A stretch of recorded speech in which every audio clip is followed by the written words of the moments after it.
Salut, c'est Emilio. Alors l'année dernière, j'ai commencé à investir en bourse pour une raison très simple, c'est que j'avais mes économies qui étaient jusqu'ici en train de dormir sur un compte bancaire. Et je me suis rendu compte en fait qu'à cause de l'inflation, mes économies perdaient de la valeur d'année en année, à peu près 2% par an l'inflation, donc l'augmentation du prix des biens et des services. Et donc si je ne plaçais pas mes économies, je perdais de l'argent sur le long terme. Évidemment, quand on s'intéresse à l'indépendance financière, on va chercher à faire fructifier son épargne. Alors pas évidemment à gagner beaucoup d'argent sur le long terme avec le trading ou je sais quoi, c'est pas ça qui nous intéresse, mais à placer son argent de manière intelligente, de manière sécurisée, pour obtenir un rendement chaque année et sur le long terme, grâce à la puissance des intérêts composés, faire grossir de plus en plus notre capital. Donc j'ai commencé évidemment par me former, puis ensuite j'ai acheté mes premières actions, puis j'en ai acheté d'autres, etc.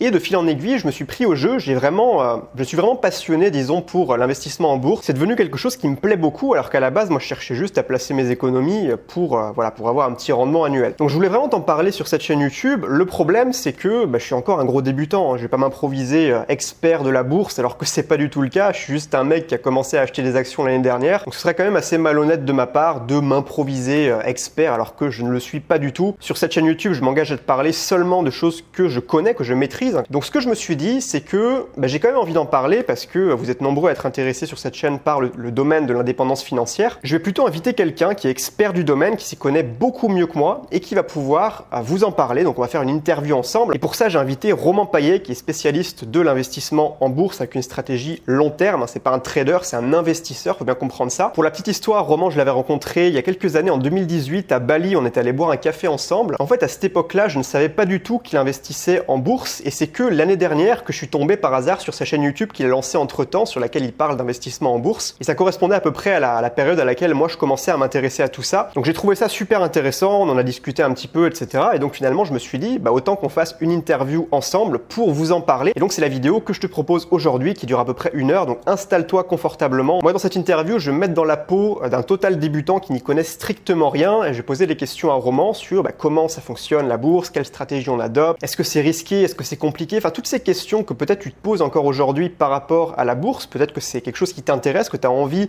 d'investir en bourse, que c'est quelque chose qui t'attire, mais que c'est encore dans le flou pour toi, tu te poses plein de questions, c'est pas très clair. C'est le but justement de cette vidéo. À la fin, tu auras une vision beaucoup plus claire de comment ça marche, comment trouver les actions intéressantes à un prix juste, quel est l'état d'esprit à adopter, quelles sont les erreurs de débutants à éviter pour ne pas perdre de l'argent quand on se lance. Donc reste bien jusqu'à la fin, ça va être super intéressant. Enfin, moi j'ai pris beaucoup de plaisir en tout cas à faire cette interview, à avoir cette discussion avec Roman. Donc sans plus de transition, je te laisse écouter ma conversation avec Roman.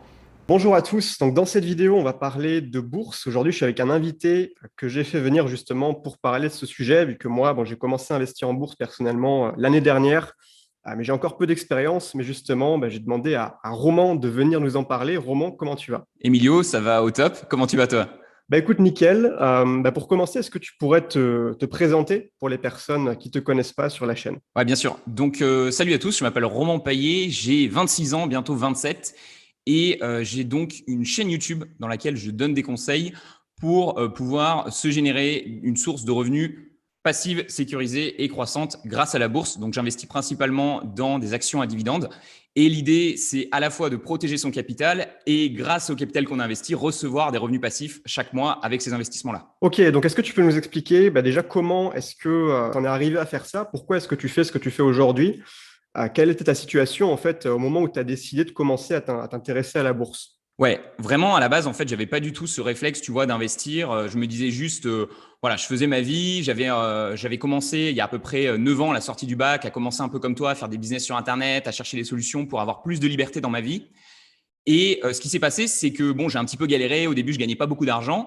J'ai commencé à en gagner pas mal. J'ai commencé du coup à sortir du carcan familial et à gérer mes propres dépenses. Et simplement, ce qui s'est passé au bout d'un moment, et je pense que beaucoup de gens connaissent ça, c'est qu'à un moment ou un autre, dans son boulot, tu vois, on a des moments un peu de tension, où c'est un peu plus dur, on a un peu moins l'envie, et on peut se retrouver dans une situation, et moi, c'est exactement ce qui s'est passé, où on est en train de faire une activité qui nous plaît plus du tout. Donc moi, en l'occurrence, c'était le consulting, tu vois, et j'avais énormément de stress par rapport au consulting, je gagnais pas mal d'argent, mais j'étais extrêmement stressé. Et je me suis dit, waouh, ça commence à être dangereux parce que d'un côté, j'avais envie d'arrêter, de faire quelque chose qui me plaisait plus, de changer d'activité. Et d'un autre côté, comme toute personne, il fallait bien que je paye les factures à la fin du mois. Donc, je me retrouvais dans une situation très complexe et c'est un petit peu là, je crois, c'est à ce moment-là que j'ai eu le déclic quand vraiment j'ai tout arrêté au niveau du consulting. Je me suis dit, OK, Roman, quoi que tu fasses désormais comme autre activité professionnelle, il faut absolument que tu te génères une deuxième source de revenus complètement séparée de ton taf qui te permette d'avoir un petit peu ces revenus qui tombent chaque mois et qui te rassure sur le fait que, voilà, quoi qu'il arrive, tu as toujours cette source de revenus-là. Et du coup, tu vas pouvoir choisir le métier qui te plaît sans aucune pression financière. Le truc, c'est qu'il y a beaucoup de personnes qui vont te parler d'immobilier, il y a des personnes qui vont te parler des crypto-monnaies, il y a plein de types d'investissements qu'on peut utiliser pour se dégager une deuxième source de revenus, enfin, pour commencer à investir ses économies et faire fructifier son épargne. Qu'est-ce qui a fait que toi, tu as décidé de te diriger vers la bourse plutôt qu'un autre type d'investissement, en fait? Alors, au début, j'étais pas du tout sur la bourse, tu vois, parce que j'avais un peu l'image, on disait que la bourse était risquée, je comprenais rien, il y avait des tableaux, tu vois, je voyais des mecs en costard parler de la bourse, donc j'étais pas du tout à la base sur la bourse. Les premiers trucs que j'ai fait, comme tout un peu débutant, je regardais sur Internet et dès qu'un mec me disait, voilà, tu peux investir ton argent et faire x2 en quelques temps, en quelques jours, quelques semaines, quelques mois, j'achetais la formation, tu vois. Donc, j'ai acheté plein de formations comme ça, de méthodes un peu bizarres. Donc, moi, j'étais un peu le mec, tu sais, avec les pubs où il y avait marqué doubler votre revenu avec le trading, Donc, vraiment, j'ai acheté à peu près tout, hein. C'est-à-dire que j'ai testé des paris sportifs, j'ai testé du forex, j'ai testé du trading, des robots de trading. Donc, en gros, dès que quelqu'un me disait c'est une méthode un peu miracle pour gagner beaucoup d'argent, j'y allais dessus. J'ai mis un petit peu de mon capital, mais bon, honnêtement, j'ai rapidement compris que c'était voué à l'échec. En fait, dans ce genre de méthode, évidemment, celui que vous enrichissez, c'est surtout celui qui vous vend cette méthode-là. Et quand on regarde les statistiques, il y a 95% de perdants sur ces méthodes. Donc, vous avez quelques personnes qui arrivent à gagner de l'argent, mais elles sont très rares. Et moi, simplement, en plus, c'était hyper stressant. C'est-à-dire qu'au lieu de travailler, je regardais les cours de bourse, je regardais les cours des cryptos, machin. J'étais ultra stressé. Donc voilà, c'était à la fois hyper spéculatif et en même temps, je me rendais bien compte que sur le long terme, je n'allais pas gagner avec une méthode comme ça, quoi. C'est vrai qu'on voit beaucoup surtout en ce moment, là, par exemple, je pense au Bitcoin qui a fait quelque chose comme x5 sur les 6 derniers mois. Alors, on voit des gens qui parlent de tout ça, qui gagnent beaucoup d'argent et c'est assez attirant. On peut facilement se sentir attiré par ces choses-là, l'appât du gain. Mais c'est vrai que le fait d'investir en bourse, ça permet, c'est pas une manière, disons, de gagner beaucoup d'argent d'un coup, mais ça va te permettre de t'enrichir plutôt sur le long terme en gagnant, par exemple, 10% par an de rendement. C'est quelque chose qu'on peut viser facilement avec la bourse. Comment est-ce que toi, tu as commencé, quelle est la stratégie vraiment que tu as commencé à mettre en place quand tu t'es rendu compte en fait que toutes ces choses-là, ça fonctionnait pas pour toi, que c'était trop risqué ou que c'était trop compliqué? Voilà, comment tu as été vraiment commencé à mettre en place la stratégie que tu appliques aujourd'hui? Complètement, je te rejoins complètement. C'est-à-dire que je me suis rendu compte que c'était pas très sécurisé tout ça. Alors, aujourd'hui, je suis pas opposé à avoir un petit pourcentage de mon patrimoine dans une crypto, dans de l'or, en se disant, voilà, peut-être que sur le long terme, ça prendra de la valeur, peut-être qu'il y a quelque chose à jouer. Mais j'estime que c'est spéculatif dans le sens où, quand on investit dans ce genre de choses, on se dit, il faut que demain, les gens l'utilisent. Et si demain, les gens arrêtent d'utiliser ce truc-là, ça aura plus de valeur. Alors que quand on investit en bourse, justement, on achète des business qui génèrent déjà de l'argent, d'accord? Donc, c'est pas, tu vois, quand tu achètes un Bitcoin, c'est un peu comme si tu disais, demain, je pense que le Bitcoin sera utilisé massivement.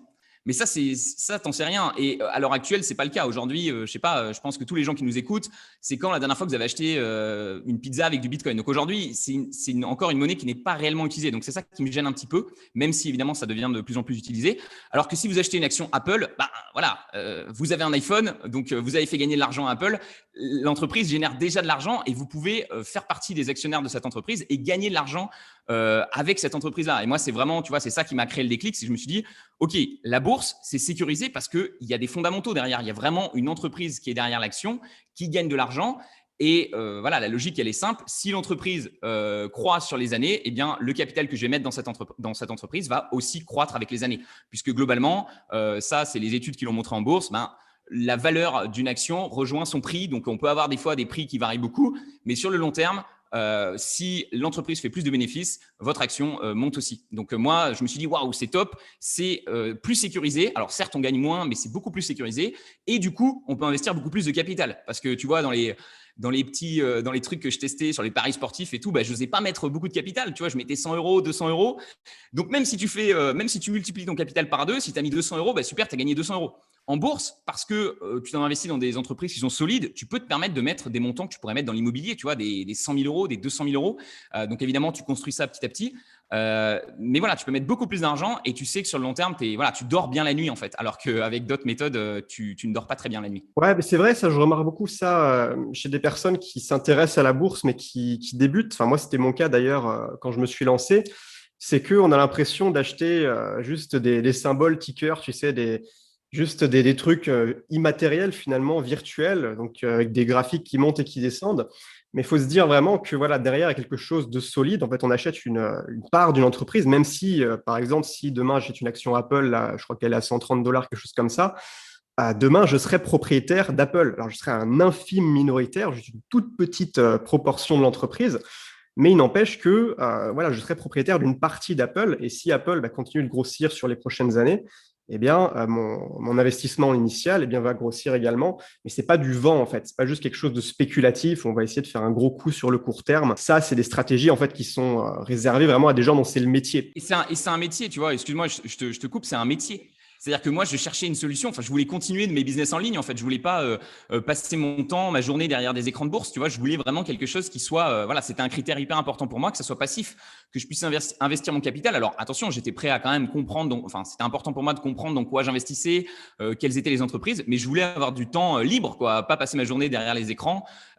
Et comme tu le dis très bien, on n'a pas du tout la même vision. C'est-à-dire qu'un trader, il joue sur 24 heures, sur une semaine.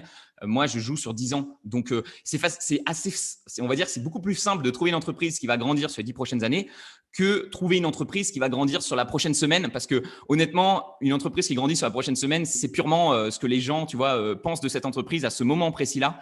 Et c'est très, très difficile à prévoir, en fait. Personne n'est capable de prévoir. Des fois, une entreprise annonce des meilleurs résultats en bourse. C'est ce qui s'est passé là, ce mois de janvier. Et son cours chute. Ce qui n'a aucun sens. L'entreprise est en train de vous dire « je gagne plus d'argent », pourquoi vous faites baisser le cours? Parce que sur le court terme, c'est vraiment les gens qui dirigent le marché en fonction de l'offre et la demande.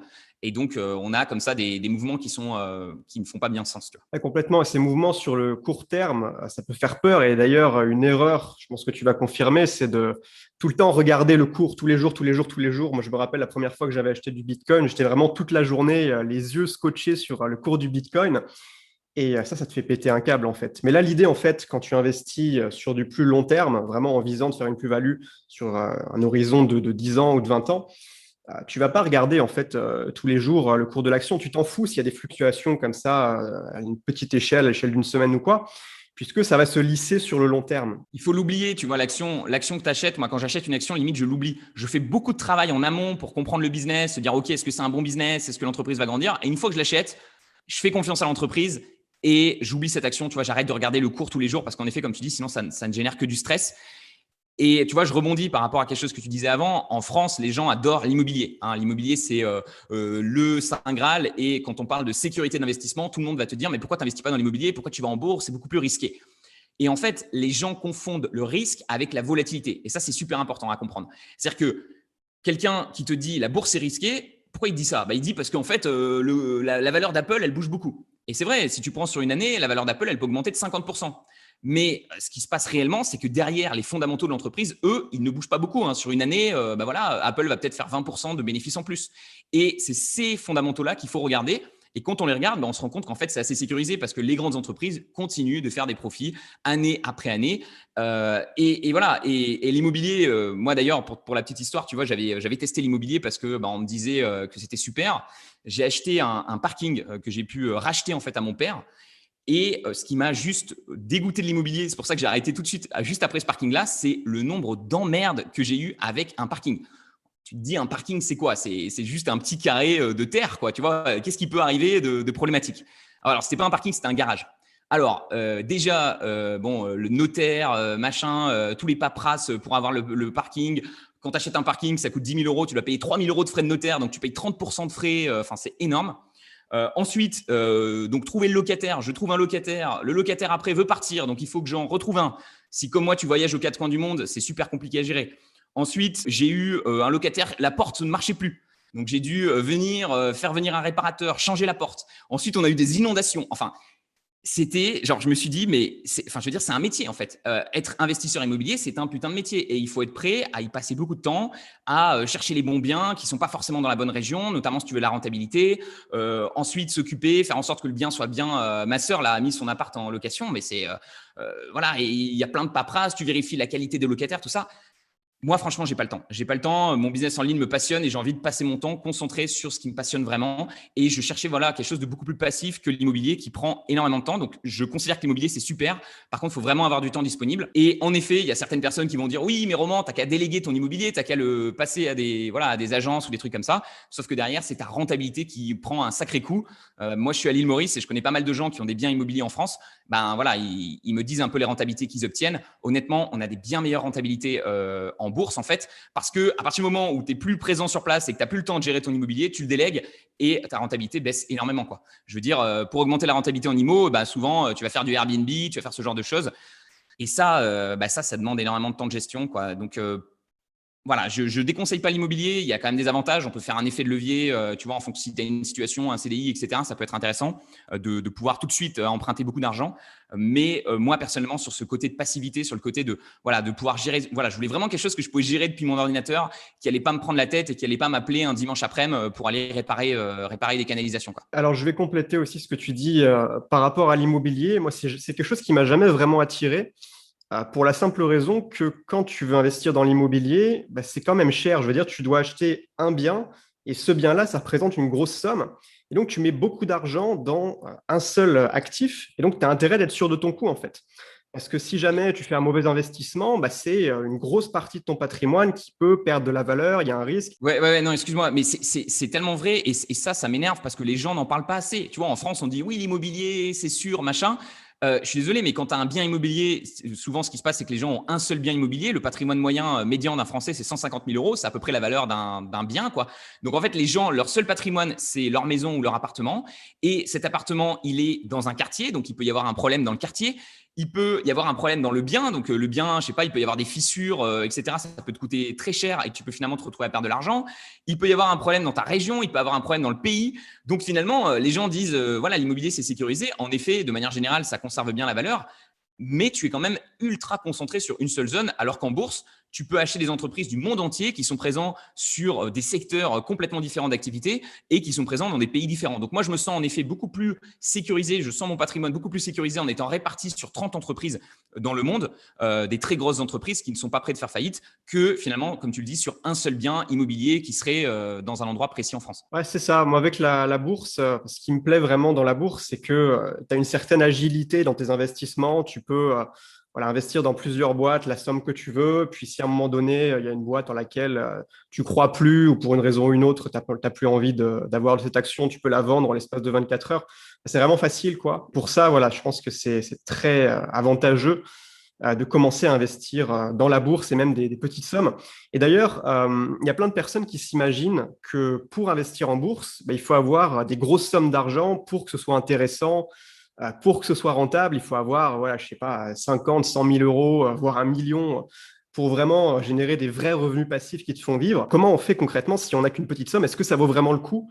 Est-ce qu'on risque pas de gagner juste des cacahuètes en fait au final? Si on a, admettons, je sais pas, 3 000 euros d'économie et que on peut mettre de côté quelques centaines d'euros par mois, est-ce que tu conseillerais quand même d'investir en bourse dans ces conditions-là? Complètement. En fait, je pense que ce que les gens oublient, en effet, moi j'ai investi pas mal de capital et en effet, pour commencer à avoir des gros dividendes, il faut mettre quand même pas mal de capital. Mais ce qu'il faut bien comprendre, c'est que le temps joue en ta faveur en fait en bourse. Donc en fait, tu commences en mettant une petite somme, pas grand-chose, mais comme tu l'as dit, tu fais 10% par an. Donc ce que les gens, à mon avis, qui disent ça sert à rien d'investir juste 100 euros en bourse, ils n'ont pas compris la puissance des intérêts composés. Parce que si tu fais 10% par an, tes 100 euros, tu vois ce que je veux dire? Donc la première année, tu gagnes 110, puis ensuite tu refais 10% sur 110. Enfin, en gros, ton capital va vraiment énormément grossir. Et donc pour moi, il n'y a pas d'excuse de pas investir en bourse parce qu'on a tous, en effet, comme tu dis, 50, 100 euros. On peut tous voilà, mettre un petit peu d'argent de côté par rapport à son travail. On peut tous revendre des petits trucs qui traînent. On peut tous arrêter de dépenser dans des choses voilà, qui nous sont pas vraiment utiles. Et en faisant toutes ces économies et en les plaçant, Alors, certes, en effet, vous n'allez pas devenir multimillionnaire du jour au lendemain. Par contre, sur le long terme, vous vous assurez une retraite, vous assurez voilà, un capital qui grandit. Vous voyez vos revenus passifs qui payent de plus en plus de choses pour vous dans votre vie. Et pour moi, quand tu démarres jeune, il faut démarrer jeune. Et je pense qu'il y a pas mal de gens qui te suivent qui sont assez jeunes. Investissez vraiment. Moi, s'il y a une seule chose, je suis tellement content d'avoir démarré assez jeune, à 24 ans, et encore, j'aurais aimé que mes parents démarrent avant ou même démarrer à 18 ans. J'aurais adoré, c'est d'investir parce que tu le vois, l'effet composé sur les années, de plus en plus ton capital grandit sans avoir besoin de sans arrêt y contribuer. Donc, au début, il faut mettre un petit peu des coups de pelle, mais ensuite, ça explose et c'est trop bien, quoi. Et d'ailleurs, pour les gens qui seraient dubitatifs par rapport à ça, je vous invite à taper sur Google calculateur d'intérêt composé. Vous allez arriver sur un outil, en fait, vous allez rentrer vos économies initiales que vous comptez placer en bourse, et ensuite la somme que vous voulez placer tous les mois. Après, vous choisissez la période et ça vous fait un beau graphique et vous voyez en fait que sur le long terme, alors certes, les premières années, ça va pas, vous n'allez pas devenir extrêmement riche, mais sur une échelle de 20 ans, 30 ans, vous voyez que ça explose complètement et que ce que vous avez généré avec la bourse, ça dépasse mais largement votre contribution initiale. Vraiment sur le long terme, enfin, encore une fois, c'est pas une méthode pour s'enrichir rapidement. C'est pas sexy comme le dernier petit hack pour faire x2 sur son capital en 30 jours. Enfin, ça, de toute façon, c'est de l'arnaque dans 99% des cas, peut-être dans 100% des cas. Mais encore une fois, c'est une question de prendre les bonnes habitudes. C'est-à-dire que si aujourd'hui, tu commences à placer ton argent tous les mois, même à une petite somme, on s'en fout, dans la bourse, eh bien, dans 2 ans, c'est pas possible que tu le regrettes en fait. Parce que tu auras pris les bonnes habitudes, tu auras commencé à planter les graines. Et aussi, je sais qu'il y a des gens qui ont du mal à épargner parce que quand ils veulent épargner, ils vont mettre sur un compte en banque, ils peuvent se servir facilement. C'est-à-dire que il leur suffit d'aller au distributeur et de retirer leurs économies dès qu'ils veulent acheter le nouvel iPhone alors qu'ils s'étaient jurés de commencer à épargner. Et en fait, le fait de placer ses économies, enfin ce qu'on peut épargner chaque mois dans la bourse plutôt que sur un compte, déjà, vous allez éviter de perdre de l'argent parce qu'avec l'inflation, sur le long terme, si vous ne placez pas votre argent, il va perdre de sa valeur. En fait, vous allez perdre en pouvoir d'achat. Mais surtout, ça va rajouter de la friction parce que si vous avez des actions sur votre courtier en bourse, si vous voulez retirer cet argent pour ensuite acheter une connerie, un truc qui brille, un gadget à la mode, il faut convertir vos actions en euros et puis ensuite voilà, les sortir de votre broker. Enfin, c'est compliqué, ça rajoute de la friction. Donc, ça peut être une bonne manière de se mettre une barrière. Moi, je sais, à l'époque, quand j'étais étudiant, je n'arrivais pas à épargner pour cette raison-là. Je savais que si j'avais un compte où je ne pouvais pas y accéder, ça me permettrait de mettre de l'argent et de l'oublier, en fait. Et sur le long terme, quand tu retournes voir ce que ça a donné, ça explose, quoi. Sur le long terme, ça fait une différence énorme. Je suis complètement d'accord avec toi. Et tu vois, je dis pas qu'il faut tout mettre en bourse, hein, évidemment. Moi, ce que je conseille à quelqu'un qui débute, c'est à la fois d'avoir un bout de son capital qui va être destiné à investir en soi-même. Donc, investir en toi-même, c'est quoi? Des formations, des choses qui vont te permettre d'améliorer tes compétences. Voilà, par exemple, je sais pas, tu es monteur vidéo, payer une formation pour devenir meilleur en montage vidéo. Potentiellement, tu peux augmenter tes tarifs, tu peux faire x2 sur tes tarifs. Donc ça, c'est un retour sur investissement de 4000%. Donc, clairement, premier investissement en soi-même, des livres, des bouquins, des formations. Toi et moi, je pense qu'on en est là aujourd'hui parce qu'on a beaucoup investi en nous-mêmes et ça, c'est super important. Deuxième partie de l'investissement, c'est si vous avez une propre entreprise, vous avez votre propre entreprise, c'est investir dans votre entreprise. Donc, si vous faites de la pub, évidemment, vous allez avoir un bon retour sur investissement dans votre entreprise. Vous pouvez recruter quelqu'un. Vous pouvez aussi tout simplement, à nouveau, si on prend l'exemple, vous êtes monteur vidéo, vous achetez un Mac qui marche mieux, et à nouveau, vous allez pouvoir être plus efficace dans votre travail. Donc ça, c'est important aussi d'investir dans son entreprise ou dans votre activité si vous êtes à votre compte. Et enfin, la troisième partie, c'est d'investir pour le long terme, justement en bourse. Pour moi, c'est les trois piliers. Et pour moi, il n'y en a pas un plus important que l'autre. En fait, pour moi, il faut faire les trois. Pour moi, il n'y a pas d'excuse. Vous gagnez 2 000 euros par mois. Et par exemple, vous mettez 200 euros en formation, vous mettez 200 euros dans votre entreprise et vous mettez 200 euros en bourse sur le long terme. À la fois, votre revenu monte, votre activité se porte mieux et vos investissements sur le long terme, vous les voyez aussi grandir et ça vous rassure. Et derrière, ça vous donne plus de flexibilité dans votre travail de tous les jours, quoi. Et d'ailleurs, par rapport à la sérénité que ça peut t'apporter d'avoir des revenus comme ça qui tombent, c'est vrai que c'est incroyable de se dire, on n'en est pas forcément là aujourd'hui parce que ça demande un investissement conséquent pour vraiment avoir des dividendes qui te payent tous les mois. Mais quand tu vois que tu commences, par exemple, à avoir, je sais pas, ta facture de téléphone qui est payée tous les mois par tes dividendes. C'est magique. Ensuite, C'est tu vois, magique. tu montes un petit peu, ça va être le plein de ta voiture, puis les sorties restaurants, puis des trucs comme ça. Et tu n'as rien fait. Tu as placé ton argent et c'est Apple qui paye ta facture d'électricité, quoi. C'est incroyable. Je voulais juste montrer, donc, tac, sur l'écran. Donc voilà, j'utilise pas mal de tableurs. Tu vois, tout à l'heure, tu parlais de la puissance des intérêts composés. J'ai créé ce tableur-là, donc je vous mettrai le lien en dessous pour que vous puissiez tester. Donc, par exemple, vous gagnez, objectif de gagner, c'est 2 000 € par mois. Vous avez investi pour l'instant 0 en bourse. Et vous pouvez, donc c'est des kebabs, c'est-à-dire combien vous prévoyez d'investir. Donc là, par exemple, si j'investis 5 € par jour, on voit que ça fait 150 € par mois et 1825 € par an. Et vous voyez l'évolution en fait avec le temps et vous allez avoir comme ça une courbe graphique exponentielle. Donc vous voyez que au début, vous démarrez, ça, en rouge, c'est la courbe de ce que vous avez investi et en jaune, c'est la courbe des intérêts composés. Et vous voyez que plus le temps passe, plus vos dividendes, vos revenus de dividendes augmentent et plus finalement vos gains de bourse. Vous voyez que par exemple à 45 ans, avec un petit versement, vous vous retrouvez avec 75 000 € et il y a 38 000 € qui ont été gagnés grâce à la bourse. Donc la moitié de votre capital qui a été généré uniquement grâce à la bourse. Donc je te rejoins complètement, c'est ultra puissant les intérêts composés, c'est pour ça qu'il faut investir très tôt. Et ce que je voulais juste montrer par rapport aux revenus de dividendes, ici vous avez l'évolution de mes revenus de dividendes. Donc on voit que j'ai démarré la bourse en 2017. Donc vous voyez que j'étais à 17 € par mois en 2017, puis 135 en 2018, puis 210 en 2019, puis 246 en 2020. Donc c'est hyper excitant de voir ça, tu vois. Et en 2020, j'ai pas dépensé énormément. Je crois que ces revenus de dividendes ont payé 9 ou 10% de toutes mes dépenses personnelles, tu vois. Donc comme tu dis, c'est magique. Et plus ces revenus augmentent, plus au bout d'un moment, je peux me dire, je peux arrêter complètement de travailler ou faire exactement ce que je veux dans ma vie. Je pense que l'objectif, c'est pas vraiment d'arrêter de travailler, mais juste pouvoir faire 100% ce que tu veux. Si tu veux aller planter des carottes dans le Nevada, tu peux le faire parce que même si ça te rapporte rien, quoi. Donc, et c'est juste une sensation qui est énorme, quoi. Et même si demain j'arrête de bosser ou je veux une période un petit peu où je veux un peu être plus tranquille, je peux parce que je sais que j'ai ces revenus-là qui tomberont quoi qu'il arrive. Et ce que je voulais montrer par rapport à ce que tu disais, par rapport aux dividendes, ici, j'ai fait un exemple. Ce qui est génial, c'est que les entreprises augmentent le versement qu'elles te font. Donc, imaginons que si, par exemple, au début, tu perçois 100 € de dividendes et tu vois que, par exemple, tes entreprises augmentent de 10% par an leur versement. Ça veut dire que cette année, certes, tu touches 100 €, mais dans 10 ans, tu toucheras 259 € par mois. Et ça, sans avoir rajouté d'argent. Donc, c'est-à-dire que si tu rajoutes de l'argent, ça va encore plus vite.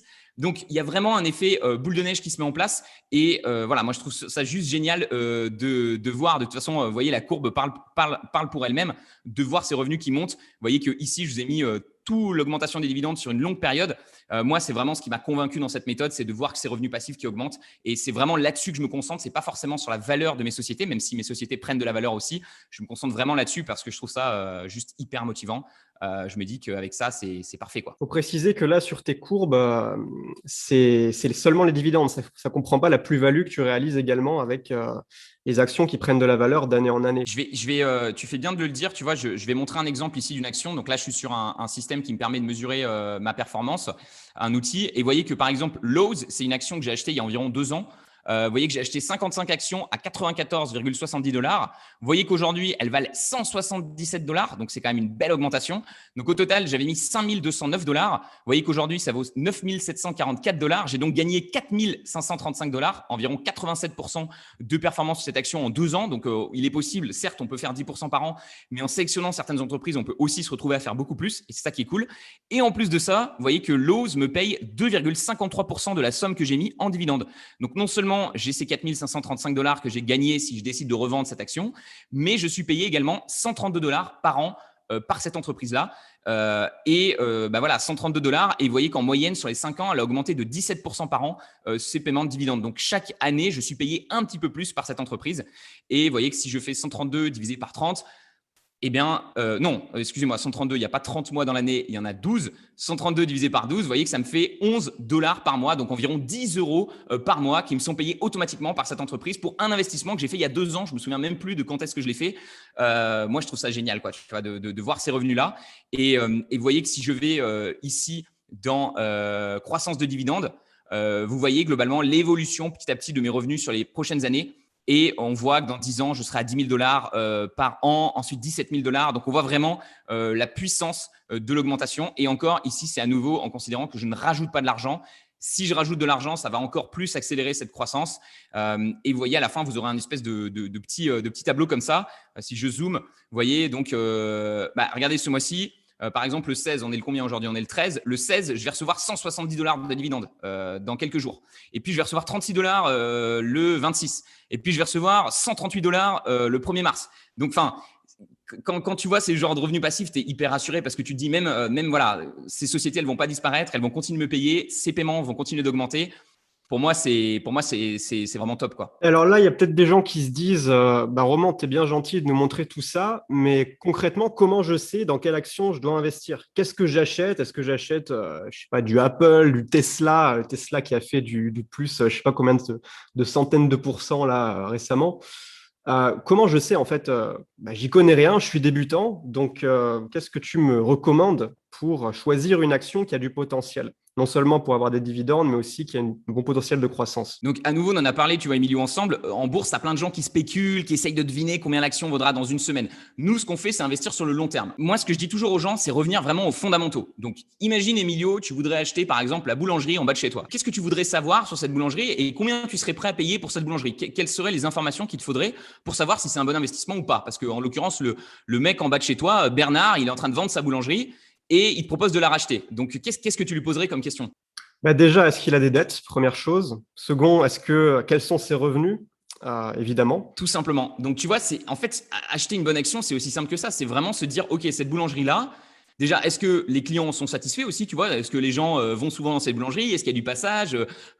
C'est exactement pareil. Quand vous achetez un bien immobilier, vous vous dites, OK, est-ce que c'est bien situé? Est-ce que, voilà, là, c'est pareil. En bourse, on se dit, OK, cette boulangerie, est-ce que la boulangerie Apple, par exemple, ça marche très bien? Il y a pas mal de gens qui achètent les produits Apple. Bon, première question. Deuxième question, est-ce que cette entreprise fait des bénéfices? Parce que si, par exemple, Bernard, il vous dit, alors, j'ai fait 500 000 € de chiffre d'affaires, mais en fait, j'ai fait 0 € de bénéfices, est-ce que vous avez vraiment envie d'acheter cette boulangerie-là, tu vois? Non, parce que vous savez très bien que vous, ce qui vous intéresse, c'est de pouvoir tirer un bénéfice de cette entreprise-là. Donc, imaginons que Bernard vous dise, je fais 500 000 € de chiffre d'affaires et je fais 100 000 € de bénéfices. Donc, je ne connais pas, évidemment, c'est des chiffres sortis du chapeau. Je ne connais pas très bien la boulangerie, mais je pense qu'une boulangerie, ça ne coûte pas très cher. Je ne connais pas les marges des boulangeries, mais j'imagine que la farine, ça ne coûte pas très cher. Donc, on imagine que cette boulangerie fait 100 000 €. Donc, voilà, Bernard, Emilio, il te dit, ma boulangerie fait 100 000 € de profit. Combien tu vas lui proposer de la racheter? 100 000 € de profit, disons, si les revenus sur 2 ans me payent mon investissement initial, c'est une bonne affaire. Exactement. Tu vois, là, tu viens de faire exactement un concept super important en bourse. Ça s'appelle le P/E ratio. C'est-à-dire qu'on va diviser le prix de vente par rapport au profit généré. Donc là, Bernard nous dit qu'il a fait 100 000 €. Si on achète la boulangerie à 200 000 €, il n'y a pas besoin d'être un génie en maths pour comprendre qu'au bout de 2 ans, on aura normalement remboursé son investissement. Et donc, c'est assez intéressant parce que finalement, OK, on met 200 000 € sur la table, mais derrière, on va récupérer petit à petit. C'est exactement la même chose qu'on fait en bourse. On va chercher des entreprises qui ont un bon business model et qui ne sont pas trop chères par rapport aux bénéfices qu'elles réalisent, tu vois. Et ce qui est génial en plus dans cette situation, alors, il y a évidemment un peu de risque parce que imagine la boulangerie, il y a le Covid, la boulangerie est obligée de fermer, etc. Là, c'est plus embêtant parce qu'en effet, tu as basé ton estimation sur le fait que la boulangerie, allait continuer de faire 100 000 €. Mais peut-être que la boulangerie, finalement, elle va arrêter de faire ces 100 000 € là, ou alors peut-être qu'elle va au contraire en gagner plus. Et donc, c'est pour ça qu'on sélectionne toujours des business de qualité qui vont être capables d'augmenter leurs bénéfices avec le temps. Et globalement, si la boulangerie, par exemple, d'après les estimations, tu estimes qu'elle va gagner 30% de plus l'année prochaine, eh bien, tu vas être capable de payer encore plus cher les profits actuels parce que tu sais que l'année prochaine, ils vont être encore plus forts. Totalement, tu as bien résumé, j'aime bien ta petite métaphore de la boulangerie, mais c'est très simplifié, mais c'est ça, quoi. Ça explique très bien le concept. Donc, du coup, pour vous montrer un exemple concret, je vais vous repartager l'écran pour vous montrer l'exemple de la boulangerie. Donc, vous voyez que ici, j'ai mis 3 entreprises. J'ai décidé de vous montrer 3 entreprises pour vous donner des exemples. Donc, vous voyez, ici, j'ai un outil. En fait, c'est un des outils que j'utilise pour investir en bourse. En fait, la courbe orange que vous voyez sur le graphique, c'est simplement les bénéfices de l'entreprise. Donc là, vous voyez qu'on est sur Air France. Donc, moi, je sais que mon père, il avait acheté des actions Air France. Il me disait, ouais, Air France, apparemment, ça va monter. Et c'est vrai que vous voyez qu'entre 2005 et 2006, Air France a fait 56% de bénéfices en plus. On voit que la courbe a monté. Sauf que vous voyez qu'après, elle a fait 94% de bénéfices en plus. Et puis après, moins 7%. Et après, en 2009, moins 165%. Donc là, on voit clairement une entreprise dans laquelle il ne faut pas investir puisque vous voyez que les revenus sont n'importe où. C'est-à-dire qu'il n'y a pas de… Enfin, ça ne fait aucun sens. Donc, à nouveau, je vais vous mettre le prix sur le graphique pour vous voyez que l'action, vous voyez que toujours, en fait, le prix, la courbe noire, va suivre les bénéfices de l'entreprise. Et vous voyez que juste ici, si vous aviez investi dans Air France en 2004, et bien évidemment, vu que les profits montaient, évidemment, l'action a pris de la valeur puisque les gens ont dit, voilà, cette boulangerie est en train de gagner plus d'argent, je vais investir dedans. Mais évidemment, ça n'a pas duré longtemps puisque vous voyez que les profits ont baissé et donc, du coup, forcément, l'action a chuté. Et évidemment, moi, je ne comprends pas les gens qui investissent dans Air France parce que vous n'avez pas de profit. Donc, je ne sais pas qu'est-ce qu'on achète. Tu vois, c'est comme si vous achetiez une boulangerie qui vous dit moi, je ne gagne pas d'argent. Donc, est-ce que ça te dit d'acheter mon action à 15 $? Non. Ça ne m'intéresse pas parce que tu ne gagnes pas d'argent. Donc, du coup, voilà, c'est très simple. Et malheureusement, mon père, il a acheté un petit peu. Tu vois, on achète souvent au moment où tout le monde en parle, où tout le monde dit c'est génial. On achète juste ici. Et vous voyez que sur 10 ans, vous auriez perdu 84% de la valeur de votre investissement si vous aviez acheté Air France. Donc, en effet, il faut faire très attention. Et ça, c'est la première règle en bourse. Acheter des actions de qualité, c'est-à-dire des actions qui réellement gagnent de l'argent. C'est aussi simple que ça. Autre chose aussi, je pense que c'est important pour compléter, c'est de diversifier les secteurs dans lesquels tu achètes des actions. Si par exemple, j'avais que des actions de Big Tech, Amazon, Tesla, Apple, Facebook et compagnie, imaginons demain le secteur de la technologie est en crise pour une raison X ou Y, ça risque de faire très très mal. Alors que si je suis diversifié dans plein de secteurs, le secteur de l'alimentation, de l'énergie, le risque évidemment est moindre et on peut de cette manière-là avoir beaucoup moins de volatilité sur ces investissements et aussi prendre moins le risque qu'une industrie se pète complètement la gueule. Et voilà, des fois, il y a des bulles comme ça, notamment la bulle Internet au début des années 2000 où toutes les actions liées à Internet se sont pétées la gueule très rapidement. Et si tu avais tout misé là-dedans, tu étais dans la merde. Tu fais bien de me le dire, tu vois, parce que c'est exactement le deuxième point que je voulais dire, c'est que donc à la fois on va diversifier, on va acheter, comme je t'ai dit, une trentaine d'entreprises, comme ça, même s'il y a un problème spécifique sur l'entreprise, ce qui est toujours possible, qu'une entreprise marche très bien pendant longtemps puis qu'elle finisse par se casser la gueule. Donc nous, on va acheter, vous voyez que par exemple, si je vais juste ici dans diversification, vous voyez que je suis présent dans plein de secteurs. Je suis présent dans le secteur industriel, dans le secteur financier, dans le secteur de la santé, dans le secteur de l'énergie, consommation non essentielle, consommation essentielle. Donc voilà, ce qui est génial avec ce système-là, c'est que même durant les crises, on le sait bien avec ce qui s'est passé dans le Covid, il y a des actions qui ont pris de la valeur. Toutes les actions n'ont pas perdu de la valeur. Donc, être comme ça diversifié sur des secteurs, ça vous permet d'avoir un portefeuille qui va quand même continuer de gagner de l'argent si vous êtes présent sur les bonnes sociétés. Et tu vois, tu parlais des big tech. Les big tech, c'est super intéressant parce qu'en effet, Amazon, qu'il pleuve, qu'il neige ou qu'il vente, les gens continuent, je pense, d'acheter et de faire gagner de l'argent à la société. Donc, c'est une action intéressante parce que finalement, elle n'est pas dépendante de la situation économique. Je pense que même avec une situation économique pas parfaite, Amazon s'en sortira très bien. Donc, ça, c'est important et ça, c'est quelque chose qu'on fait lorsqu'on analyse les sociétés, de voir si c'est une société qui est tenable. Et tu me parlais de la bulle Internet. En effet, donc la première règle, je vous l'ai dit, c'est d'avoir une action de qualité.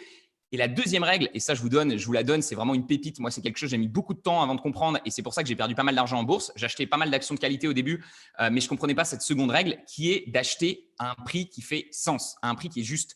Et on le voit en ce moment, il y a énormément de spéculations et d'actions qui ont des prix complètement délirants. Je vais vous donner un exemple ici qui est tellement parlant, c'est celui d'Apple. Donc, vous voyez que si j'enlève la courbe du prix d'Apple, on voit que c'est nickel. Vous voyez, c'est exactement le contraire d'Air France. On voit vraiment des profits qui montent chaque année. 83%, 59%. Donc, c'est pas, voilà, ça monte pas toutes les années. Là, on a un petit moins 10%, mais boum, 14%, 43%. Donc, on voit vraiment une entreprise qui n'a fait que grandir avec le temps. Donc, ça, quand on voit un truc comme ça, on est hyper confiant. On se dit, c'est génial, je vais pouvoir investir dans Apple. Maintenant, malheureusement, le souci avec ça, c'est qu'il va falloir faire attention de payer un prix juste parce que, comme je vous l'ai dit, la courbe du prix a tendance à suivre la courbe orange. Donc, en fait, l'idéal, tu vois, Emilio, c'est vraiment d'acheter le prix quand il est entre cette courbe rose et cette courbe orange. Donc, la courbe orange, c'est 15 fois les profits d'Apple et la courbe rose, j'estime que c'est un bon prix pour Apple, c'est 19 fois ses profits. Donc, moi, tu vois, quand j'investis une action, je détermine juste ici avec différents calculs, quel serait le prix que je suis prêt à payer ses bénéfices. Donc, vous voyez que par exemple, Apple, j'ai mis 19. Air France, j'ai mis 0 parce que j'estime que de toute façon, Air France ne fait pas de bénéfices, donc ça vaut 0. Amazon, j'ai mis 27 fois ses bénéfices et BMI, 15 fois ses bénéfices. Donc, ce montant-là, il va dépendre un petit peu de la qualité de l'entreprise et surtout de la croissance qu'elle a. À nouveau, si on reprend l'exemple de la boulangerie, une boulangerie qui ferait 22% de croissance par an, je serais prêt à payer 22 fois ses bénéfices. Mais une boulangerie qui ne ferait que 4% de croissance par an, je ne serais prêt à payer ses bénéfices que 11 fois. Donc, tu vois, c'est très clair. En fait, on vérifie que l'entreprise est de qualité et en fonction de la croissance future qu'elle va pouvoir avoir, on va déterminer un espèce de prix juste idéal pour cette entreprise, le prix qu'on est prêt à payer pour ses bénéfices. Et si je retourne sur Apple et que je mets le prix, vous allez halluciner. C'est-à-dire que voilà Apple. Donc, vous voyez que pendant toute une période, pendant très longtemps, là, on est sur 16 ans, hein, vous voyez que le prix, la courbe noire, a toujours suivi en quelque sorte cette courbe orange. Donc, vous voyez qu'à un moment, elle était un peu en dessous, au-dessus, puis un petit peu en dessous, mais que globalement, le prix suivait vraiment ces bénéfices-là. Donc, toujours entre la courbe rose et la courbe orange. Et là, vous voyez que depuis, je ne sais pas ce qui s'est passé, depuis fin 2018, Apple a juste explosé. Et aujourd'hui, si vous achetez l'action Apple, vous payez 36 fois ses bénéfices annuels, ce qui est juste énorme. À nouveau, je vous ai dit, l'idéal, ça serait de payer 19 fois. Là, vous êtes à 36, donc vous êtes tellement, tellement plus cher. Et le problème en achetant une entreprise à ce prix-là, même si elle est de qualité, c'est qu'au bout d'un moment, je vous l'ai dit, la courbe noire va finir par rejoindre cette courbe rose. Et vous voyez que si, par exemple, la courbe rose rejoint la courbe rose sur le court terme, sur 2 ans, vous voyez que vous perdez moins 28% avec cet investissement dans Apple. Donc, certes, sur le très long terme, vous allez sûrement gagner de l'argent parce que Apple va faire de la croissance et donc, finalement, ces deux courbes-là vont petit à petit monter. Mais sur le court terme, vous pouvez perdre beaucoup d'argent en achetant une entreprise qui est vraiment trop chère. Vous voyez que Warren Buffett, lui, justement, un des investisseurs les plus riches du monde, qu'est-ce qu'il a fait? Il a acheté l'action à peu près par là d'Apple. Et vous voyez que lui, il s'en fout en fait que l'action monte parce que lui, il l'a acheté ici. Il sait que Apple va faire de la croissance et il sait qu'il va gagner par exemple 10% par an tant que Apple rejoint bien cette croissance-là. Donc lui, le fait que ça monte, il s'en fout. Il a acheté au bon moment. Et donc, c'est vraiment la deuxième règle super importante en bourse, c'est d'acheter vraiment au bon moment. Vous voyez que si je vais ici dans forecasting et que je regarde un petit peu sur le long terme, on voit que même si Apple fait 12% de croissance par an, si elle rejoint ce PER de 19, qui est un PER juste pour Apple, sur 5 ans, j'aurais perdu moins 4%, donc environ moins 0,073% par an. C'est dommage parce que c'est vraiment une bonne entreprise, mais là-dessus, les chiffres pour moi sont clairs. Il ne faut pas acheter Apple à ce moment-là et il faut attendre que justement, tout simplement, cette courbe noire redescende à un prix qui soit beaucoup plus juste. Est-ce que ça te semble facile à comprendre, Emilio, ou je suis parti trop en mode complexe? Complètement, je suis totalement d'accord avec ça. Enfin, c'est hyper important de préciser que c'est pas parce qu'une entreprise est de bonne qualité que acheter son action va forcément nous rapporter dans le futur. Il faut prendre en compte effectivement aussi, parce qu'en ce moment, c'est quelque chose qui est vraiment prononcé en ce moment, c'est que il y a des entreprises qui sont complètement surévaluées. Je pense à Shopify, par exemple, qui a un PE ratio de 700, un truc comme ça. Je ne sais pas si tu peux aller le voir d'ailleurs sur FastGraph. Je serais curieux de voir ça. Il n'y a rien en fait sur FastGraph quand tu vas sur des trucs comme Shopify parce qu'en fait, c'est vraiment des startups. C'est comme Uber. Elles ne gagnent pas d'argent. Elles font du chiffre, mais pour l'instant, elles n'ont pas de profit. Donc, c'est très difficile à analyser. Il y a des gens qui croient beaucoup, mais à nouveau, on rentre, tu vois, un peu dans de la spéculation. Moi, à nouveau, je ne suis pas contre investir dans Tesla, investir dans une entreprise dans laquelle vous croyez beaucoup. Mais attention, il faut quand même que le prix fasse sens par rapport aux bénéfices parce que si, et j'ai plein d'exemples, tu vois, j'ai des exemples comme ça de la bulle Internet. Par exemple, il y avait une entreprise qui était vraiment à la mode dans les années 2000. C'est intéressant de regarder le passé, tu vois. Donc, une entreprise comme Cisco, par exemple, était vraiment à la mode dans les années 2000. Tout le monde disait, ouais, ça va cartonner, etc. Et le pire, c'est que l'entreprise a cartonné. Mais si tu avais acheté Cisco, tu vois, au pic de la bulle, eh bien, 10 ans plus tard, tu n'aurais toujours pas gagné d'argent avec cette action parce que tu l'as payé juste trop, trop cher. Donc, comme tu dis, il y a une limite. À un moment, si je vous dis, j'ai une villa avec piscine au bord de la mer, vous me dites, waouh, c'est génial, j'en ai trop envie. Et si je vous dis, ça coûte 100 millions d'euros, est-ce que vous l'achetez? Bah non, parce que c'est trop cher. Donc à un moment, pour moi, il faut quand même revenir dans un truc, c'est se dire, ok, est-ce que à un moment, le prix pourra faire sens par rapport aux bénéfices? Et si c'est pas possible, si le prix ne fera jamais sens, et là, c'est vrai que sur Tesla, on est sur des capitalisations qui sont multipliées par, voilà, c'est 5 fois, non, 5 fois, qu'est-ce que je dis? 20, 25 fois Renault, Citroën. Donc certes, il y a plus d'avenir pour Tesla, mais est-ce que ça va vraiment valoir 25 fois plus que Renault Citroën? Je ne sais pas. Et je trouve que c'est trop spéculatif. Moi, je préfère vraiment, et je trouve ça tellement plus simple, d'investir dans des entreprises qui gagnent déjà de l'argent et qui ont déjà des bénéfices intéressants. Je trouve que ça peut être intéressant d'allouer une petite partie de son capital à des placements un peu spéculatifs pour jouer, pour s'amuser aussi. Moi, par exemple, pour te dire, j'ai des crypto-monnaies. Bon, là, en ce moment, c'est la fête, hein, je me fais plaisir. Mais je sais très bien que dans 2 semaines, si ça se trouve, il y aura un crash, ça va perdre 50% de sa valeur. Mais c'est quelque chose que j'accepte en fait, parce que ça me fait marrer d'investir dans les cryptos. Si je crois que dans l'avenir, c'est quelque chose qui peut potentiellement avoir de l'importance dans nos vies quotidiennes, même si aujourd'hui, c'est pas encore le cas. Mais après, je placerai toujours 80% de mon argent sur des choses beaucoup plus sécurisées. Mais ça m'amuse après d'avoir des petits placements comme ça, les entreprises que j'aime bien, tu vois. Et je suis comme toi, c'est-à-dire que j'ai un petit peu de crypto, j'ai un petit peu des trucs un peu à côté, c'est 2-3% de mon capital, je m'amuse, j'essaye de voir un petit peu, de comprendre un peu comment ça fonctionne et c'est intéressant complètement, c'est excitant, c'est beaucoup plus marrant, on a l'impression un peu d'être au casino, un jour on prend plus 30%, le lendemain on perd moins 20%. Mais je vois des jeunes, tu vois, il y a des jeunes américains qui mettent toutes leurs économies dans GameStop, dans des trucs comme ça. Et je veux dire, sur le coup, c'est marrant. Derrière, tu vois la réalité des mecs, ils sont endettés, ils veulent se suicider. C'est horrible, tu vois. Donc en effet, si on peut faire passer un message dans cette vidéo, c'est faites attention, c'est-à-dire faites attention de mettre la majorité de votre capital dans des choses qui font sens, dans des investissements qui sont sécurisés. Vous allez peut-être moins gagner, mais vous protégez le capital que vous avez travaillé dur pour gagner, quoi, tu vois. En 2020, en fait, il y a avec le confinement, tout ça, il y a plein de gens qui s'ennuyaient chez eux. Et comme c'est devenu de plus en plus facile avec Robinhood, tout ça, ce genre de courtier, d'investir en bourse, il y a des gens qui investissaient en bourse parce qu'ils s'ennuyaient, en fait, parce qu'ils se faisaient chier chez eux. Et forcément, il y en a plein qui ont fait des conneries, qui ont perdu beaucoup d'argent. Bon, on a vu un peu ce qui s'est passé récemment avec GameStop et AMC. Bon, moi, ça m'a fait rigoler. J'ai même pris un peu d'AMC pour rigoler, tu vois. Mais bon, c'est vraiment, il faut se former, en fait. Il faut absolument faire les choses bien et pas simplement se dire, allez, je vais mettre mes économies là-dedans, on va voir, on croise les doigts en espérant que ça monte et que ça descende pas. Et ça, c'est vraiment une manière sûre de perdre de l'argent sur le long terme. Complètement. Et tu vois, alors je suis conscient que c'est un peu plus ennuyant d'investir dans ces actions-là, mais c'est pas forcément des actions inconnues ou tu vois, je vais vous repartager l'écran. J'ai pris l'exemple d'Amazon. Amazon, c'est une entreprise que je conseille en ce moment. Et vous allez voir, vous allez très rapidement comprendre pourquoi.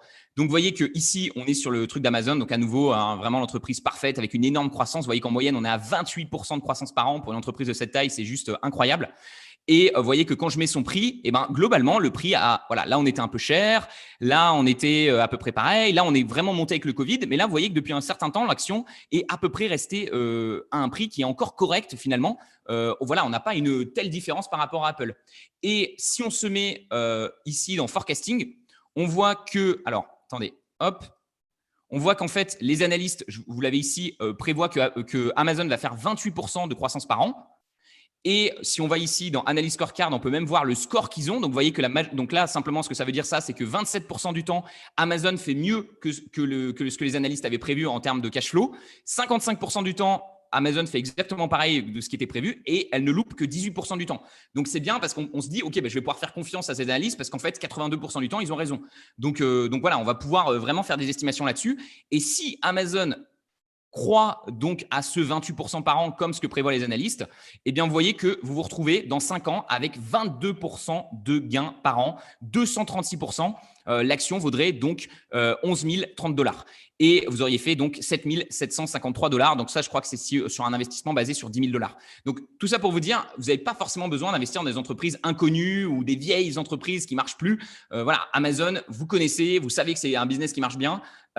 Et aujourd'hui, elle a un prix intéressant. Il faut juste utiliser les bons outils pour savoir en fait si le prix fait sens par rapport aux bénéfices, tout simplement. Ok, nickel. Tu as bien présenté les critères pour choisir une action. Donc, je pense que maintenant, c'est plus clair pour les gens. Il y a une dernière question que je voudrais te poser, et ça, c'est quelque chose qui peut-être taraude un peu l'esprit des personnes qui voudraient se lancer maintenant.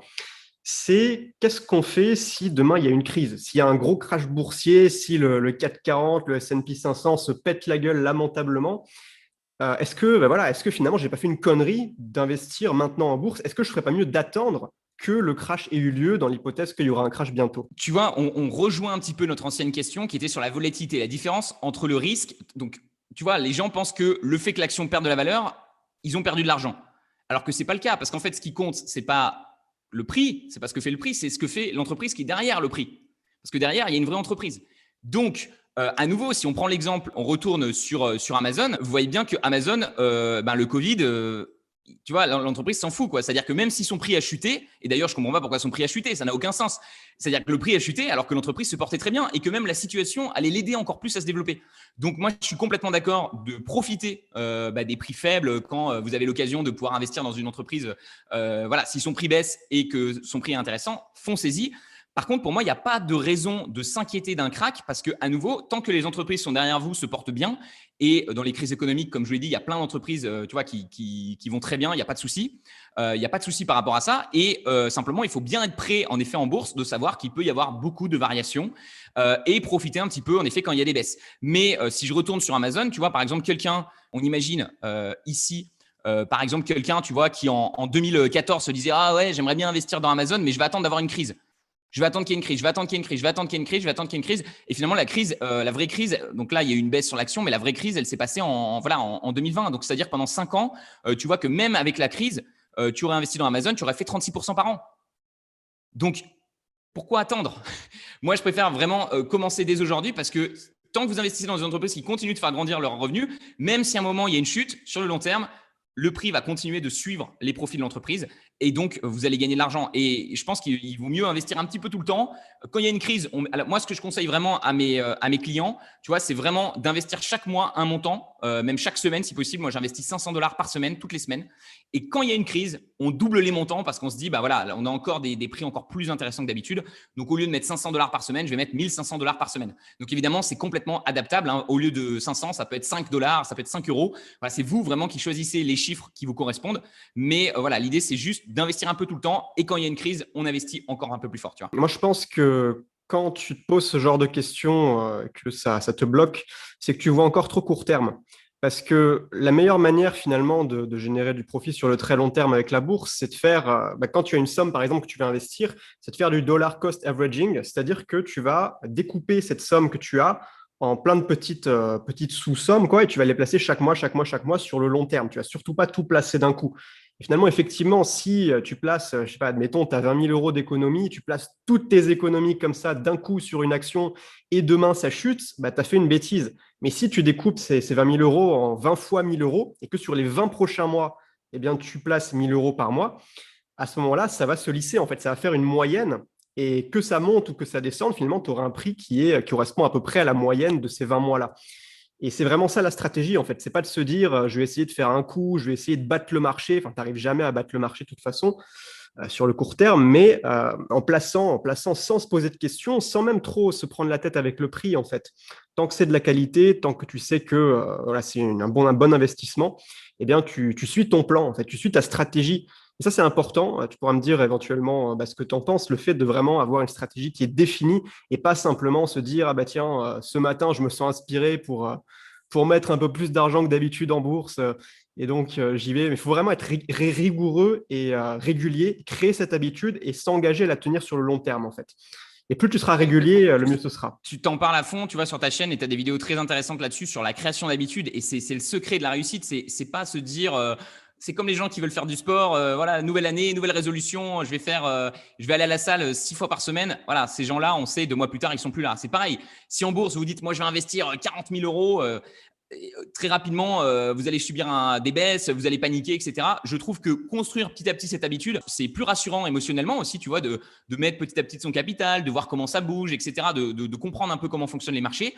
Et petit à petit, vous prenez confiance dans le système. Moi, c'est exactement ce qui s'est passé pour moi, hein. J'ai démarré, j'ai déposé 1 000 euros, tu vois, vraiment, j'ai pas déposé une énorme somme. Et aujourd'hui, j'ai 150 000 euros, mais ça s'est fait vraiment petit à petit. Et j'ai pris confiance et je suis complètement d'accord avec toi. Je pense qu'il faut vraiment voilà, vous dire tous les mois, je mets 10% de côté et je les investis en bourse. Je me pose pas de questions. Et sur le long terme, je sais que ça va faire une énorme différence. Simplement, comme je t'ai dit, tu vois, pour moi, il y a juste ces 3 règles à respecter. Donc, la première, acheter des actions de qualité. La deuxième, les acheter à un prix qui fait sens par rapport à leurs fondamentaux. Donc ça demande un peu plus de travail, mais honnêtement, par rapport à moi, ce que j'ai subi avec mon parking, c'est pas énormément de travail, tu vois.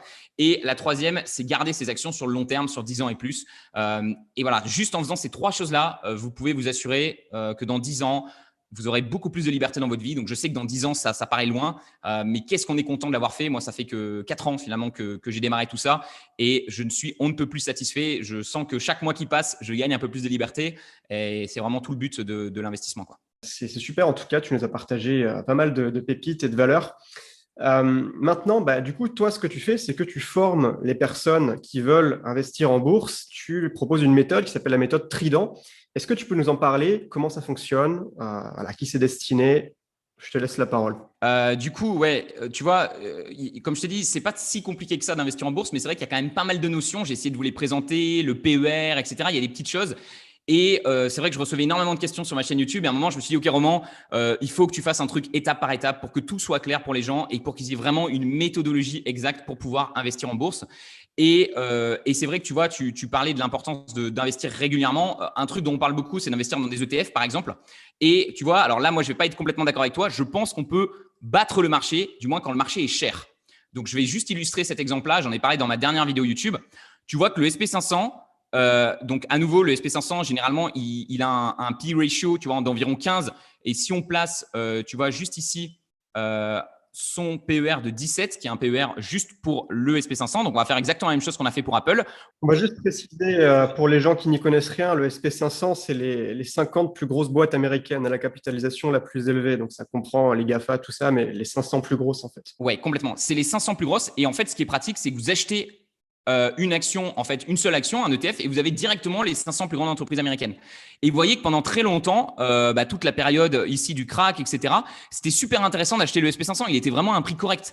Et évidemment, si vous achetez le SP500 là, c'est difficile de faire mieux que le SP500 parce que vous avez les 500 plus grandes entreprises américaines, donc vous êtes extrêmement diversifié. Et tant que l'économie continue de monter, vous allez gagner de l'argent. Donc c'est globalement un très bon investissement. Et vous voyez que si vous aviez investi dans le SP500 en 2011, vous auriez fait jusqu'à aujourd'hui 13% par an de rendement. Donc, c'est juste fabuleux. Maintenant, ce qui me dérange un peu plus avec le SP500 en ce moment, c'est que quand on regarde le prix, vous voyez qu'à un moment, avec la crise du Covid, hop, on est revenu à un prix en dessous de la courbe rose. Donc, ça veut dire c'est le moment d'acheter. Et depuis, on est extrêmement remonté. Et ça, c'est parce qu'il y a beaucoup d'actions, comme j'ai montré à Apple, qui sont très surévaluées en ce moment. Donc, pour moi, à nouveau, le SP500, c'est un bon investissement. Mais en ce moment, c'est un peu cher. Et c'est pour ça que j'ai développé ma méthode pour aller chercher des actions dans ce marché-là. Parce que dans le marché, même si globalement, les 500 plus grandes entreprises sont chères, il y a toujours des petites entreprises qui sont à des prix super intéressants. Et je vous ai mis ici l'exemple de Bristol Myers Squibb. Vous voyez que Bristol Myers Squibb se vend à un PER actuellement de 9, les amis, alors que le SP500 est un PER de 27. Donc, simplement, voilà, en faisant ce petit travail-là, on peut rapidement repérer des actions beaucoup plus intéressantes. Et vous voyez que malheureusement, sur 5 ans, si le SP500 fait la croissance prévue et retourne à ce PER prudent, vous n'allez pas gagner forcément grand-chose. Donc, vous allez quand même gagner 5% par an, c'est pas mal. Moi, je vise plutôt 10, 15, 20%. Et c'est pour ça que j'ai développé cette méthode pour apprendre à faire ce petit pas supplémentaire, tu vois, qui permet d'aller repérer les actions les plus intéressantes. Et du coup, je vais vous montrer ça juste avant. Vous voyez, j'avais noté ici de vous montrer cette petite page. Moi, ça a été un énorme déclic pour moi d'investir en bourse, tu vois. Je sais pas pour toi, Emilio, mais c'est quand j'ai compris qu'en fait, les plus grandes personnes, les personnes les plus riches de cette planète, c'était tous des propriétaires d'entreprises. Regardez, Jeff Bezos, Amazon. Vous pouvez investir dans Amazon et vous enrichir avec Jeff Bezos. C'est Jeff Bezos qui va payer votre retraite. Elon Musk, Tesla, Bill Gates, Microsoft, Bernard Arnault, le premier français, LVMH, vous pouvez investir dans son entreprise. Mark Zuckerberg, Facebook. Donc, quand on voit ça, Warren Buffett, donc lui, Warren Buffett, il s'est même pas enrichi en créant sa propre société, mais en rachetant des sociétés, exactement comme ce qu'on fait là. Larry Page, c'est Oracle. Larry Ellison, c'est non, je confonds. Larry Page, c'est Google, je crois, et c'est les deux associés de Google. Ici, Steve Ballmer, Microsoft. Enfin, voilà, vous avez compris. Les personnes les plus riches de cette planète, ce ne sont pas des gens qui ont acheté des parkings, ce sont des gens qui ont créé des sociétés et qui ont racheté des sociétés et qui ont des actions. Et d'ailleurs, la grande partie de leur fortune provient justement de ces actions-là. Donc pour moi, il n'y a pas de secret. Si vous souhaitez vous enrichir et sur le long terme et vous générer des revenus passifs, il faut faire exactement comme ces milliardaires, acheter des entreprises, posséder des parts dans ces entreprises, des entreprises qui vont grandir sur le long terme. C'est vrai que c'est ce qui marche depuis des siècles et ça fait ses preuves depuis des siècles. Et en fait, il ne faut pas se prendre la tête à chercher le nouvel investissement à la mode. Il faut mettre son argent dans ce qui marche en fait. Donc concrètement, comment ça fonctionne ta méthode, ta formation Trident? Donc je suis complètement d'accord avec toi. Le Bitcoin, ça sera peut-être plus tard, ça va peut-être rapporter de l'argent, mais aujourd'hui, et ce qui marche depuis des siècles et ce qui a rapporté le plus d'argent, c'est de posséder des terres ou posséder des parts dans des entreprises. Et c'est exactement ce qu'on va faire ici en investissant en bourse. Donc, vous voyez, une fois que vous aurez rejoint la méthode, vous avez un petit peu ce truc-là. Donc, la première chose dans laquelle vous avez accès, vous allez ici dans Produits et vous allez avoir en fait la formation Trident qui est ma formation accélérée sur 4 semaines. Donc, c'est sur 4 semaines, mais globalement, vous pouvez le faire. Voilà, si vous avez une soirée, vous êtes extrêmement motivé, vous pouvez regarder toutes les vidéos. Et dans toutes ces vidéos-là, je vous explique vraiment étape par étape comment vous allez pouvoir démarrer vos investissements en bourse. Donc là, la première semaine, je vous explique un petit peu comment vous allez pouvoir trouver de l'argent à investir parce que les gens disent oui, j'ai pas assez d'argent, mais ils achètent le dernier iPhone à 1 200 €. Donc là, j'explique un petit peu comment on peut trouver de l'argent à la fois en économisant un peu d'argent et à la fois en gagnant plus. Ça, c'est très important d'avoir de l'argent pour pouvoir investir en bourse. Ensuite, semaine 2, comment protéger votre capital. Donc, comprendre un petit peu que la bourse, ça bouge beaucoup. Comment on adopte ce mindset que quand les prix chutent, au contraire, on rajoute parce que c'est intéressant. Comment aussi acheter certains actifs qui vont vous permettre de vous protéger contre la crise. Comment sélectionner des entreprises qui, même quand il y aura des crises, vont bien performer. Comme ça, à nouveau, l'objectif, c'est vraiment que vous dormiez bien la nuit. Ensuite, dans la semaine 3, là, je vous explique vraiment tout mon système. Donc là, je vous ai présenté dans les grandes lignes, mais vraiment comment donc trouver des entreprises de qualité, quels sont les outils utilisés. Ensuite, comment regarder si le prix fait sens.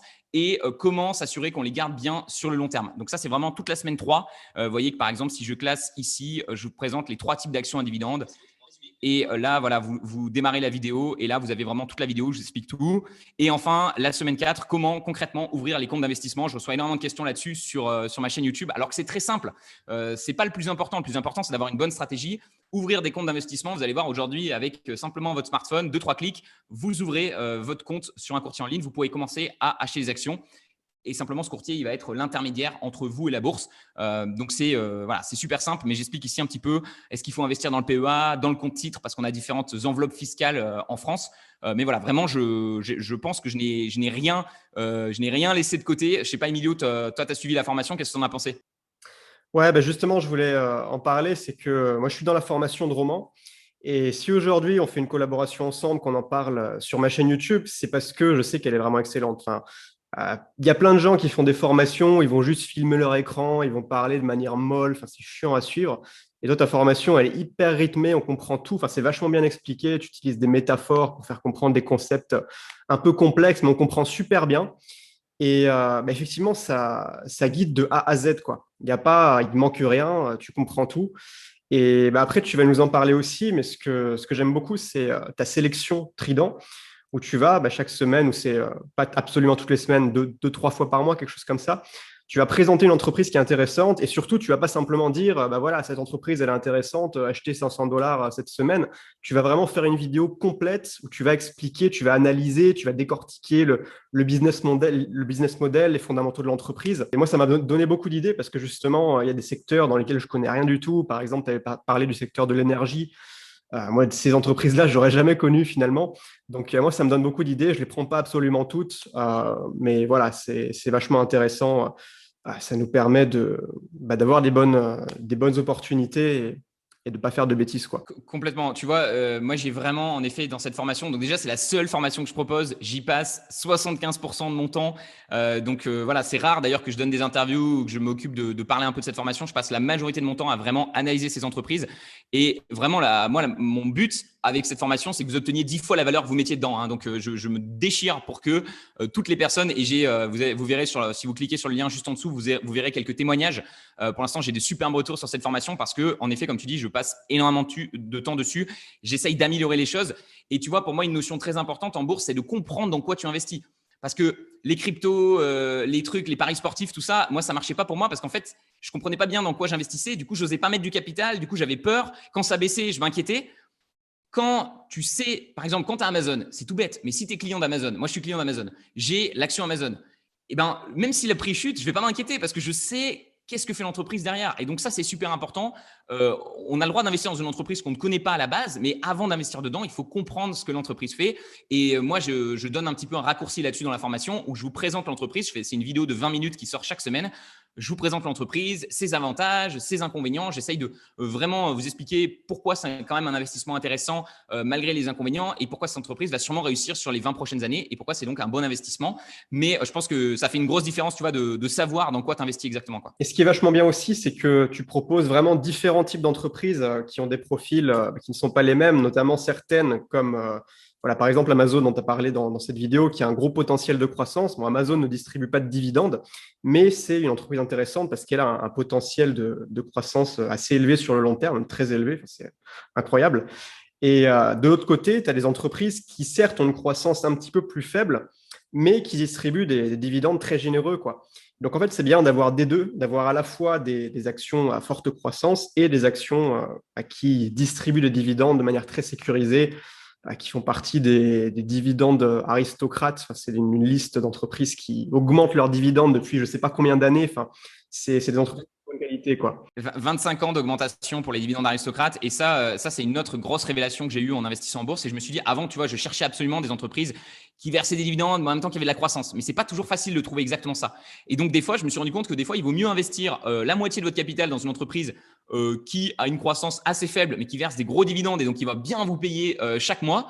et à côté de ça, investir dans un Amazon. Et du coup, vous créez un espèce de combo où vous avez à la fois votre capital qui va grandir parce que vous avez investi voilà, quand même dans Amazon et en même temps, vous allez avoir une partie de votre capital qui va être distribuée sous forme de dividendes.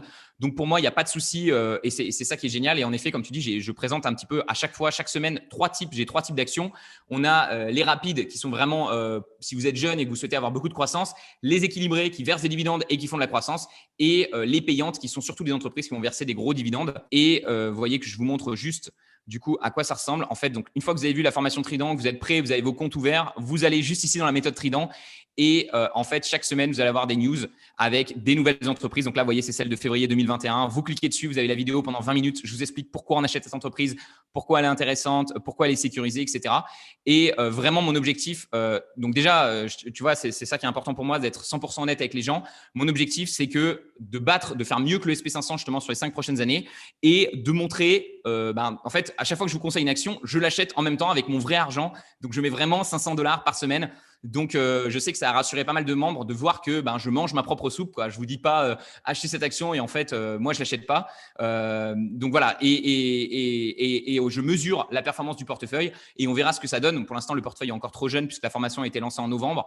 Mais on a un peu plus de 120 membres qui ont rejoint. On a déjà fait, je crois, 4-5% de performance en très peu de temps.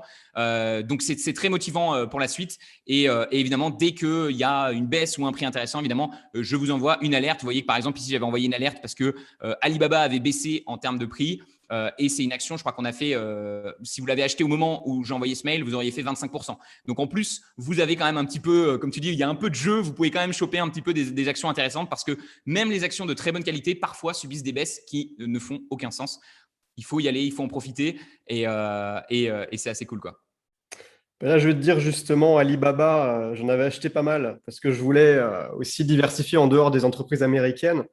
Je suis déjà 14% en l'espace de 2 mois, un truc comme ça. C'est pas mal, hein, franchement. Et à nouveau, Emilio a fait 14%, mais pas sur une entreprise. On parle de Alibaba, on parle du géant chinois de l'e-commerce qui va sur les années suivantes développer de plus en plus de technologies. Donc, c'est pas 14% sur un truc qui ne fait pas sens, quoi. C'est vraiment, et à nouveau, c'est justifié par les fondamentaux, c'est justifié par la croissance de l'entreprise. Donc, quand on peut choper comme ça des actions de qualité à des prix intéressants, pour moi, c'est jackpot et il ne faut pas hésiter à mettre du capital là-dedans. Ouais. Un truc que je trouve cool aussi dans ton programme, c'est que tu réponds aux gens s'ils ont des questions, ils peuvent commenter. Et aussi, tu analyses rapidement les entreprises de tes clients qui te proposent chaque semaine. Complètement. En fait, on propose donc un fichier sheet. Vous allez avoir un fichier sheet sur lequel vous pouvez classer les actions. Quelles sont les actions les plus intéressantes en ce moment? Vous allez voir, j'ai toute une méthodologie en fonction de la réduction du prix et du pourcentage estimé que vous allez pouvoir obtenir avec cette action. Donc, vous avez vraiment la liste des actions les plus intéressantes. Et s'il y a une action, vous dites, oh, Roman, cette action, elle a l'air superbe. J'ai regardé un petit peu. Franchement, elle est super intéressante. Vous me l'envoyez et moi, je fais une vidéo à la fin de la sélection Trident. Je l'analyse et je vous dis oui ou non si je pense que c'est un bon investissement. Donc, évidemment, c'est pas parce que je dis que c'est pas bien que vous devez pas investir dedans. Vraiment, à nouveau, chacun fait ses choix. Et comme tu l'as très bien dit, Emilio, tu peux tout à fait te servir de ces sections-là et investir uniquement dans celles qui t'intéressent, dans les secteurs qui te plaisent le plus, ou par exemple, si tu veux plus de croissance, dans celles qui font de la croissance, etc. Mais disons que ça vous donne une bonne base.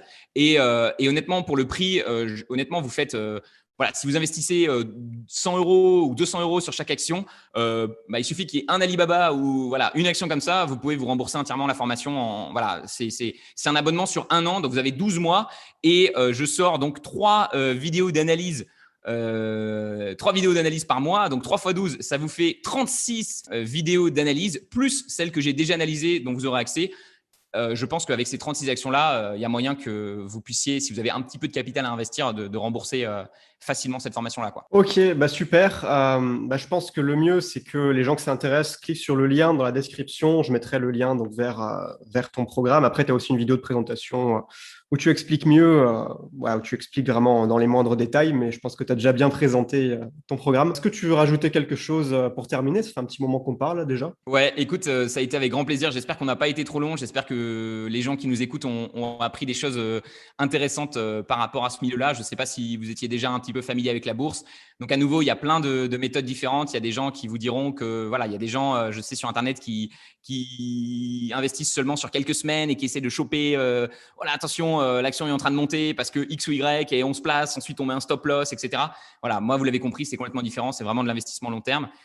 Voilà, j'espère que cette présentation vous a plu. Et si vous souhaitez aller plus loin, n'hésitez pas du coup à cliquer sur le lien, aller voir la formation. Si vous avez des questions, je suis évidemment disponible pour vous répondre. Vous pouvez m'envoyer des messages. Comme l'a dit Emilio, une fois à l'intérieur de la formation aussi, je réponds évidemment à toutes les questions possibles.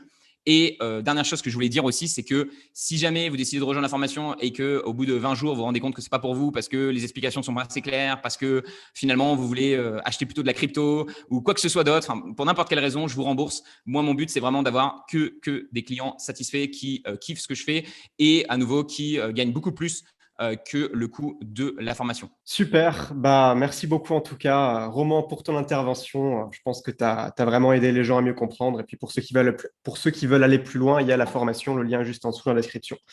Donc bah, passez une excellente journée et à très vite. Merci à vous, à très vite. Merci à toi, Emilio, du coup, de m'avoir reçu. C'était un grand plaisir.